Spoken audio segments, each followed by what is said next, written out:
नमस्कार. जय भीम जय शिवराय मित्रांनो. गेल्या अनेक दिवसापासून आपण व्हिडिओच्या माध्यमातून शिक्षक भरतीच्या अनुषंगाने माहिती बघत नाही आहे. कारण तसे निवडणूक लोकसभेची सुरू असल्यामुळे, आचारसंहिता असल्यामुळे अशा काही विशेष घडामोडी घडत नाहीत. या कारणानं आपण व्हिडिओ बनवत नाही आहे. अगदी विशेष महत्त्वाचं असेल आणि अशी काही अपडेट असेल तरच आपण या व्हिडिओच्या माध्यमातून आपण तुम्हाला या ठिकाणी शिक्षक भरतीच्या अनुषंगाने माहिती देत असतो.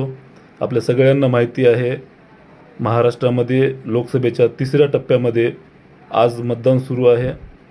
माझं एकच आव्हान असेल आपल्या सगळ्यांना की ज्या लोकसभेमध्ये 3ऱ्या टप्प्यामध्ये लोकसभेचं मतदान सुरू आहे त्या ठिकाणी आपण आपलं मूलभूत हक्क आणि कर्तव्य म्हणून लोकशाही टिकावी, लोकशाहीच्या मजबूतीसाठी आणि संविधानाच्या रक्षणासाठी या लोकशाहीमध्ये आपण मतदान आपला हक्क बजावावा आणि लोकशाही मजबूत करावी, एवढंच आव्हान असेल.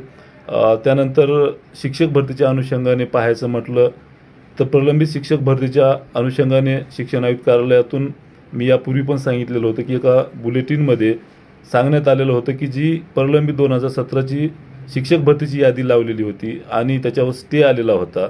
आपले संतोष चव्हाण म्हणून एक अभियोग्यताधारक होते, कोर्टामध्ये धाव घेतलेली होती.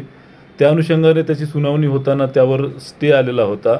तर शासनाकडनं आता त्यावर काल शिक्षण आयुक्त स्तरावरनं यापूर्वी पण बुलेटिनमध्ये सांगितलेलं होतं की आम्ही त्या ठिकाणी सिव्हिल ॲप्लिकेशन करूया. तर त्या अनुषंगाने बुलेटिनमध्ये माहिती दिल्या संदर्भामध्ये शिक्षण आयुक्त कार्यालयातील अधिकारी वर्गांनी वेळोवेळी त्या ठिकाणी वेळेचं बंधन पाळून, जरी राज्यामध्ये आचारसंहिता सुरू असली तरी त्या ठिकाणी अधिकारी वर्ग आपली भूमिका बजावताना दिसत आहे. त्या ठिकाणी त्यांनी कालच्या तारखेमध्ये ते जे काही स्टे होता प्रलंबित शिक्षक भरतीवरचा तर तो उठावा, यासाठी शासनाकडनं त्या ठिकाणी सिव्हिल ॲप्लिकेशन सादर करण्यात आलेलं आहे.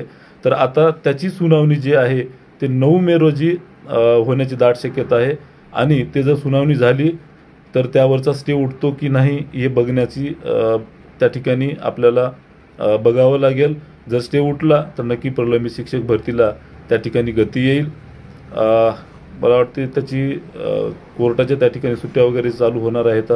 तर त्यामुळे ते उठणं खूप अभियोग्यताधारकासाठी महत्त्वाचं आहे, कारण ती भरती जी आहे ते 5 वर्षापासून सुरू आहे.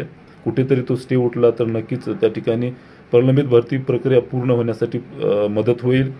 सोबतच मागासवर्गीयाच्या 50% जागाच्या संदर्भामध्ये शासनाकडनं मंत्रालयीन स्तरावर जो काही अहवाल होता सादर करायचा तो पण केलेला आहे, हे आपल्याला माहिती अवगत आहे.